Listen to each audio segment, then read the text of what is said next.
Welcome back खवातीन आज़ाद। Iran और America की जंग के हवाले से बातचीत हो रही है क्योंकि शहर इक़्तिदार में तो माहौल इस वक्त गर्मा गर्म है और अब देखते हैं कि इस गर्मा गर्म माहौल में अमेरिका और ईरान के वफूद आते हैं, मुज़ाकरात होते हैं, कामयाब होते हैं या फिर इस्लामाबाद टॉक्स ही रहेंगी या फिर इस्लामाबाद डिक्लेरेशन कुछ बनेगा।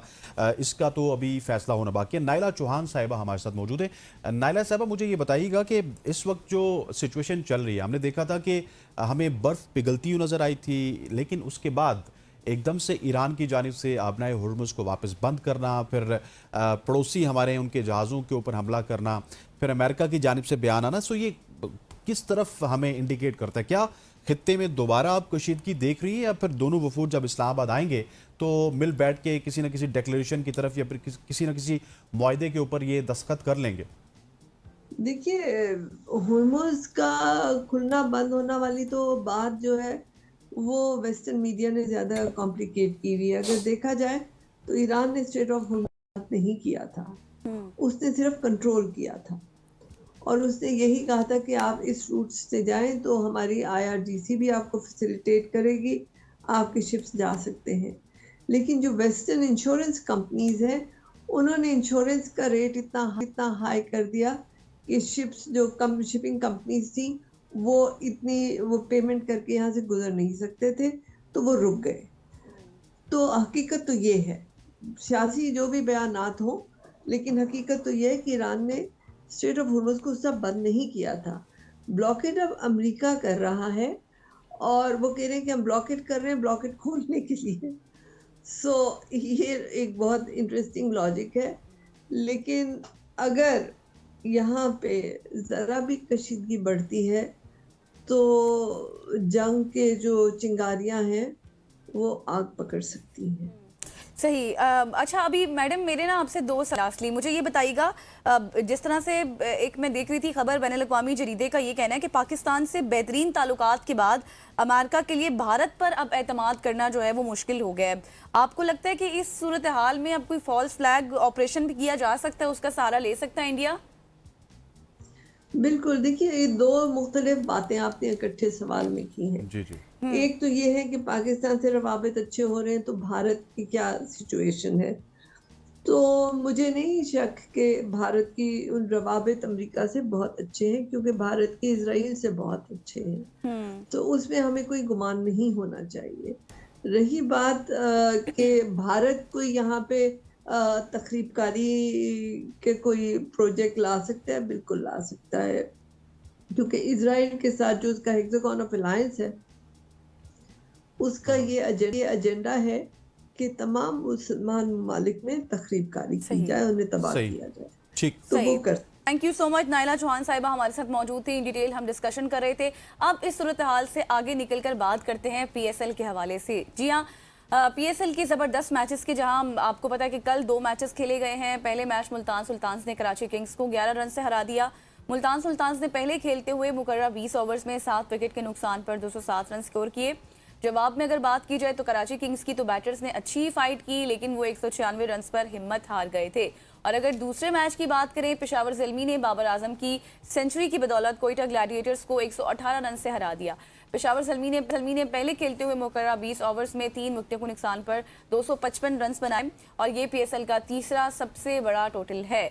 पेशावर ज़ल्मी की जानिब से कप्तान बाबर आजम ने इनिंग्स की आखिरी बॉल पर 2 रन बनाकर टी20 की अपनी 12वीं सेंचुरी मुकम्मल कर ली है। बाबर आजम टी20 फॉर्मेट में विराट कोहली की 47 शराकतों का रिकॉर्ड भी बराबर करने में कामयाब हो गए हैं। उन्होंने मैच में कुशाल मेंडिस के साथ दूसरी विकेट पर 135 रन की पार्टनरशिप कायम की और हदफ के ताकुब में कोयटा ग्लैडिएटर्स के बैटर्स वक्फे से पवेलियन पहुंचते रहे और टीम 19वें ओवर में 137 रन बनाकर आउट हो गई। इसी पर बात करेंगे। इसी पे बात करने के लिए अली ताबिश हमारे साथ मौजूद है। Ali, thank you joining us. कुफर टूटा खुदा खुदा करके after 67 innings king Babar Azam century बनाने में कामयाब हुए, लेकिन मेरा सवाल यह है कि वो हफीज़ मुझे याद आ रहे हैं जिन्होंने कहा था कि अभी वर्ल्ड कप ख़त्म हो जाएगा, पीएसएल स्टार्ट हो जाएगी और ये जितने भी पीएसएल के स्टार्स हैं ये आप इनको वापस स्टार मान लेंगे और एक बार फिर आपके साथ धोखा होगा।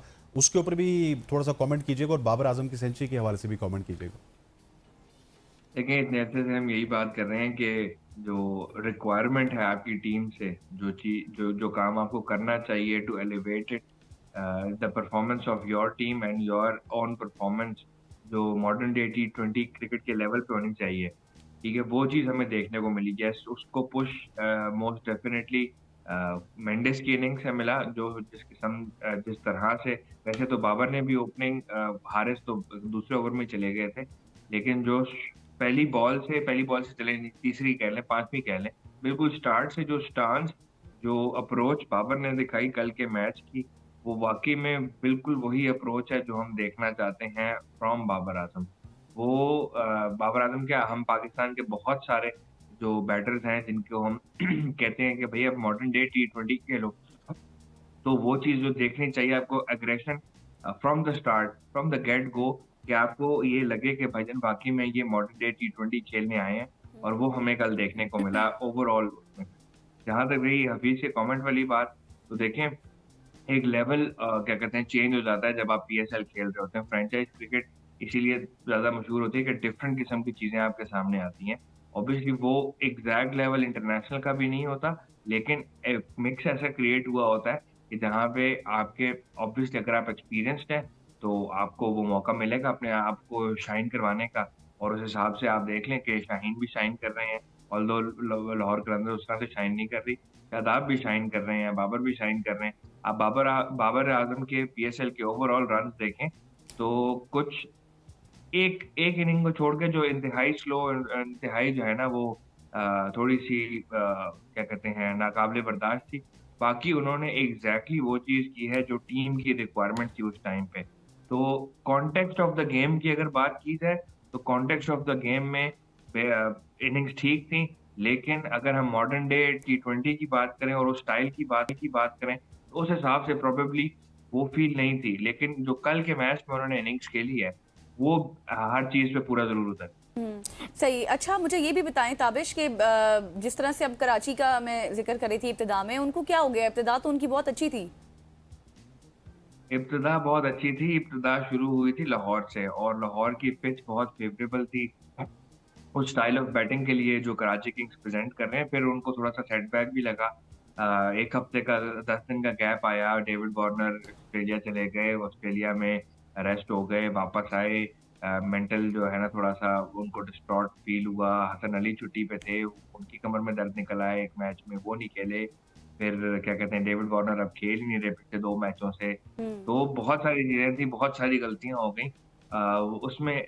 इन इटसेल्फ कराची किंग्स का कोई इतना वो मुझे लगता है कि इतना कोई खास कसूर नहीं है जितना स्केड्यूल का कसूर है कि आपको एक टीम को 10 दिन का गैप, एक टीम को 7 दिन का गैप, फिर एक टीम को 8 दिन का गैप, तो वो अंडरस्टैंडेबल नहीं है बात।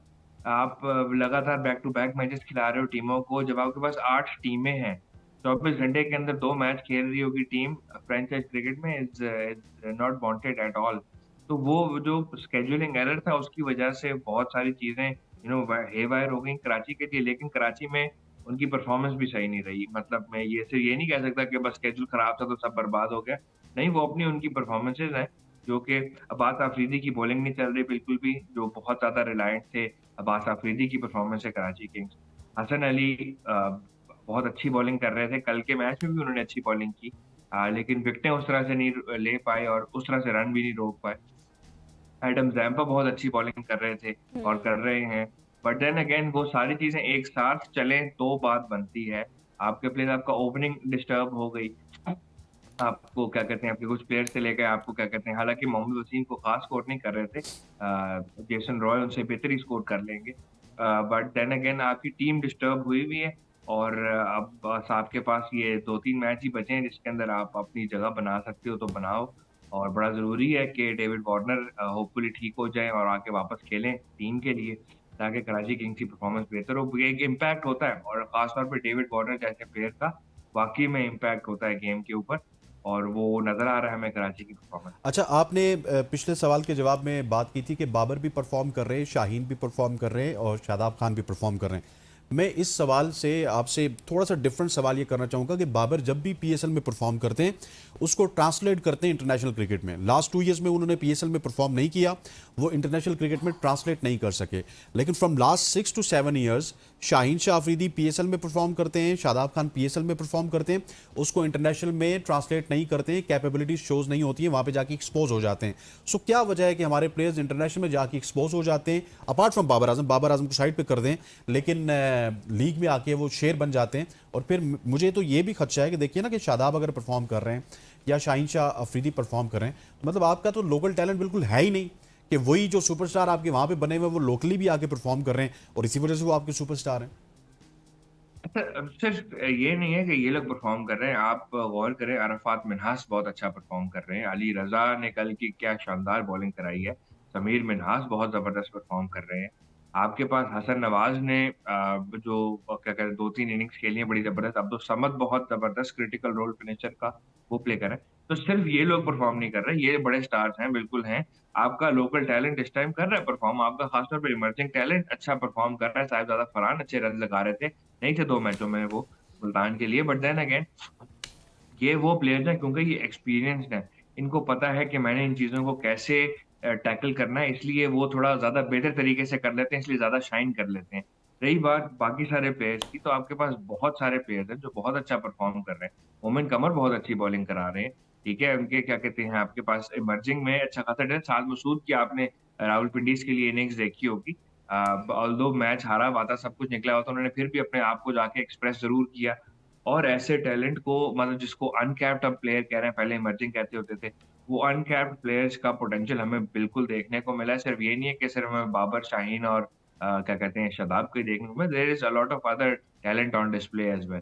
बट देन अगेन ये लोग ज़्यादा शाइन इस वजह से कर रहे हैं क्योंकि ये कप्तान है अपने, ये अप फ्रंट आके लीड कर रहे होते हैं, इनको थोड़ा-सा और ज़्यादा वोकल होना होता है। तो प्रोबेबली हमें वो शायद ज़्यादा फ़ील हो रहा होता है कि ये लोग शायद यही है बस, लेकिन ऐसा है नहीं। आप ज़रा गौर करें, नंबर्स देखें तो आपके पास सुफियान मुख्य बड़ी एग्ज़ाम्पल है। ये क्या कहते हैं कि emerging talent, genuine emerging talent, और वो टॉप विकेट टेकर भी हैं इस टाइम पे। So yes, there are other talents as well. हमने बस थोड़ा-सा फ़ोकस अपना जो है ना लेंस थोड़ा शिफ्ट करके देखना होता है। जहाँ तक रही बात कि ये लोग पीएसएल करके आगे नहीं परफ़ॉर्म कर पाते, तो ये एक प्रॉब्लम बड़े अरसे से पाकिस्तान को है। हम्म। ये एक एक अजीब मुअम्मा है जिसका मेरे पास अभी तक तो जवाब नहीं है।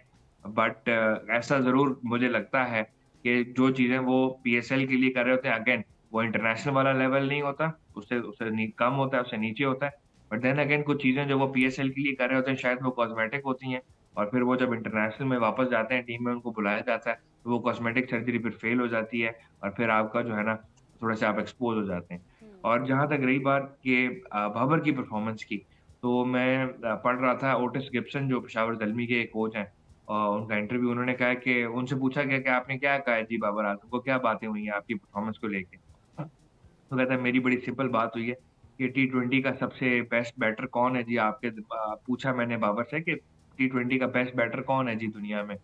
और या कोई रहा है या अभी है? उन्होंने कहा जी क्रिस गेल, उनसे ज़्यादा रन्स किसी के नहीं है, उनसे ज़्यादा सेंचुरियाँ किसी के नहीं है। तो उन्होंने कहा उसके बाद कौन आता है? तो उसने कहा सेंचुरियों में शायद मैं आता हूँ। कहता है बस ये एक बेंचमार्क है, अगर तुमने आज मॉडर्न डे टी20 में सेंचुरियाँ करनी है, तो तुम्हें मॉडर्न डे टी20 की अप्रोच से करनी होंगी, वरना तुम्हारी क्या कहते हैं लेट सेंचुरियाँ, 70 बॉल पे सेंचुरी तो नहीं अब कोई मानेगा, 60 पे भी नहीं मानेगा। इवन 50 पे relatively relatively modern day cricket में एक स्लो सेंचुरी है।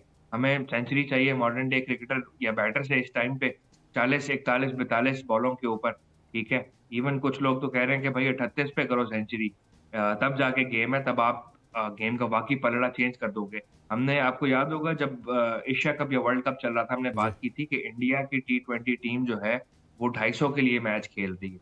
तो जब आप 250 के लिए मैच खेलोगे, टी20 मैच खेलोगे, तब आप इसी किस्म की बैटिंग करोगे। और वो सपोर्ट कल मौजूद थी, और सपोर्ट के साथ अपनी अप्रोच और अपना अपना अपना फ़ोकस मौजूद था बाबर का। इसीलिए वो 50 पे 100 उन्होंने करके अपनी टीम को 250 करवाया, जो कि जैसे गज़ल ने कहा कि पीएसएल का थर्ड हाईएस्ट टोटल है।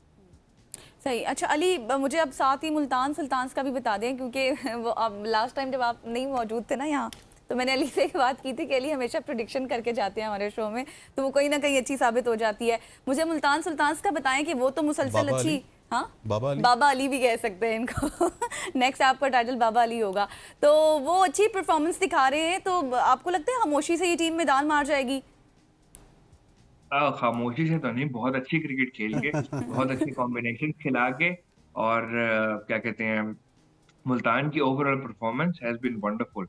बीच में 2 मैच वो ज़रूर हारे हैं, लेकिन वो क्लोज़ मैच थे, वो बुरे मैच नहीं थे। ये नहीं कि वो क्या कहते हैं, बिल्कुल तबाह-बर्बाद कर दिए गए थे ऑपोज़िशन की तरफ से, नहीं ऐसा नहीं हुआ था। They played good cricket. एक मैच जो वो लाहौर से हारे थे, जो छोटा मैच था, उसमें तो 30 रन्स जो एक्स्ट्रास थे, वो उनको हरवा गए थे। बाकी ओवरऑल स्किल वाइज़ परफॉर्मेंस देखी जाए बैटिंग बॉलिंग की, तो बिल्कुल नेक और नेक थी और बिल्कुल बराबर थी। बिसाइड्स द फैक्ट कि जो जो type of cricket Multan Sultans खेल रही है, इट्स वेरी रिफ्रेशिंग, और जो कॉम्बिनेशंस जिसके साथ वो खेल रही है, वो भी बहुत कमाल है। इवन जो कल का उनका मैच था, क्लोज़ गया मैच, कराची ने अच्छी फाइट बैक की, ऑल्दो वो भी अब्बास आफरीदी ने with the bat fight back कर दी, वरना वो भी डन एंड डस्टेड मैच लग रहा था। हसन अली और अब्बास के एंड वाले रन्स जो थे वो क्लोज़ ले गए, जो कराची के लिए नेट रन रेट के लिए बेहतर हुए, लेकिन मुल्तान की परफॉर्मेंस आप ज़रा क्लिनिकली उसको स्टडी करें तो बहुत कॉम्बिनेशन बेस्ड और बहुत ज़बरदस्त क्या कहते हैं प्लान बेस्ड और एग्जीक्यूशन बेस्ड रही है। अभी तक वो अपने प्लान्स का एग्जीक्यूट करने में कामयाब रहे हैं, जिसकी वजह से विक्टोरियस भी रहे हैं, टॉप ऑफ द टेबल भी रह रहे हैं और मैचेस जीत रहे हैं।